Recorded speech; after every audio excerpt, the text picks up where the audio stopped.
யோவான் 1:2. பிரியமானவளே, உன் ஆத்துமா வாழ்வது போல நீ எல்லாவற்றிலும் வாழ்ந்து சுகமாய் இருக்கும்படி வேண்டுகிறேன்.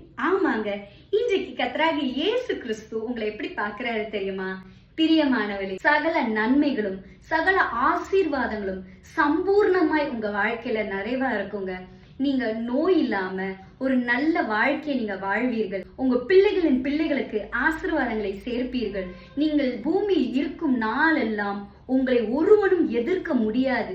அதுதாங்க நீ எல்லாவற்றிலும் வாழ்ந்து சுகமாய் இருக்கும்படி வேண்டுகிறேன்ற அர்த்தம். இன்றைக்கு கர்த்தராகிய இயேசு கிறிஸ்து உங்களை ஒரு செல்வந்தரா பாக்குறாரு, உங்களை ஒரு கோடீஸ்வரனா பாக்குறாரு. நீங்க உங்களை எப்படி பாக்குறீங்க? விசுவாசிக்கிறீங்களா? நீங்க இன்னைக்கு விசுவாசிக்கிறீங்கன்னா செழிப்புன்றது உங்க வாழ்க்கையோடைய அடையாளத்தின் ஒரு பகுதியா இருக்குது, உங்க வாழ்க்கையோடைய பிறப்புரிமையா இருக்குது. நீங்க எனக்கு இது போதும் அப்படின்னு நினைச்சிட்டு இருந்தீங்கன்னா இல்ல, இனிமேட்டு இப்படி ஒரு ஜெபத்தை பண்ணுங்க.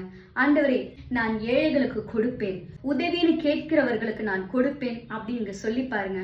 கொடுக்கிற உங்க கரங்களை தேவன் ஆசீர்வதிப்பார். கொடுக்கிறவன் எவனும் பெற்றுக்கொள்ளுவான். கொடுக்கிற உங்களுடைய ஆத்மா என்றைக்குமே மகிழ்ச்சியினாலும் ஆனந்தத்தினாலும் பூரிச்சு இருக்குங்க. தலைமுறை தலைமுறையும் உங்களுடைய ஆசீர்வாதத்தை பேசும். எப்பன்னு கேக்குறீங்களா? நீங்க தேவன் உங்களை எப்படி பாக்குறாருன்றத நீங்க முதல்ல அண்டர்ஸ்டாண்ட் பண்ணுங்க. அப்ப இந்த ஆசீர்வாதம் உங்க வாழ்க்கையில நிறைவேறும். God bless you.